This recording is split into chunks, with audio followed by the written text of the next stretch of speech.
Good afternoon and thanks for joining us for Living Local, your lifestyle show for everything Charleston. I'm Ashley Meservey. It's Medical Monday here at East Cooper Medical Center. Today we're discussing diet and exercise before and during pregnancy.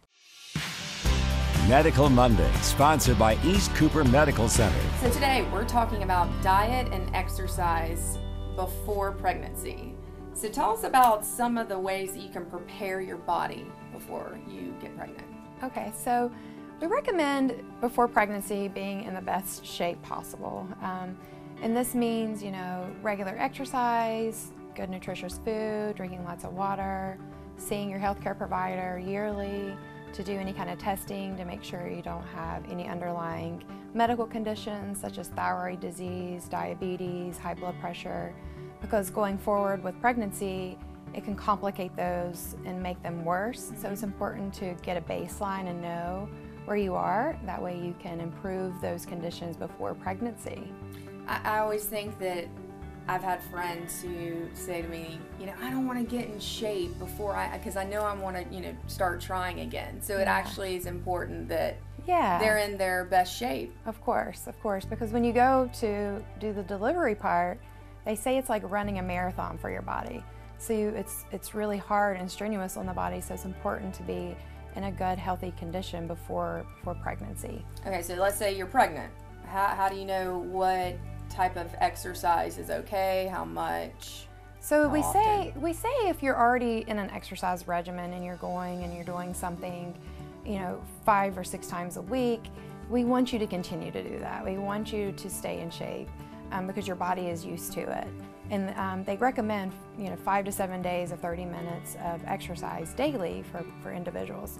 If you are not someone who's working out but you become pregnant and you want to start an exercise regimen, we recommend starting slow, like starting out at 10 minutes and a brisk walk and then kind of gradually increasing.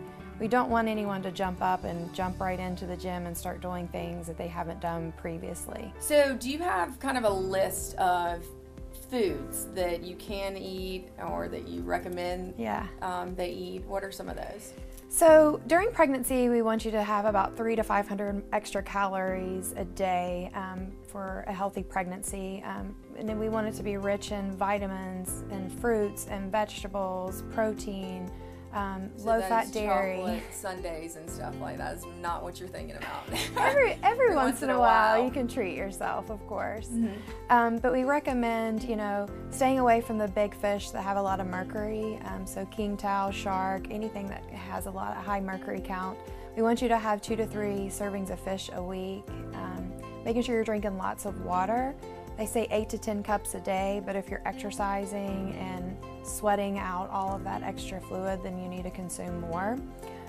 You want to stay away from lots of caffeine. I was just about to ask that. What about the caffeine? Yeah, 200 milligrams a day, which is comparable to like a cup of coffee a day, is what we recommend.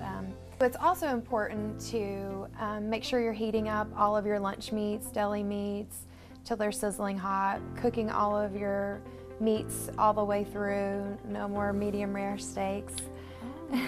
Some of those meats can harbor bacteria that can cause sickness in you, as opposed to when you're not pregnant, it wouldn't have any harm.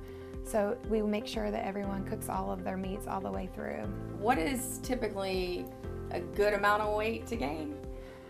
We say for the normal BMI between 25 and 30 pounds. If you're at a lower BMI, we want you to gain more 30, 35. If you're at a higher BMI, we want you to gain more like 15 pounds. So it just depends on where you are pre-pregnancy as far as how much we want you to gain during the pregnancy. So what's a normal BMI? Between 18 and 25 is a normal BMI, and that's based on your height and how much you weigh, and there's a calculation to do that. Well, thank you so much for having me. I think we got a ton of information, and I really appreciate you sitting down with me. Thanks for having me.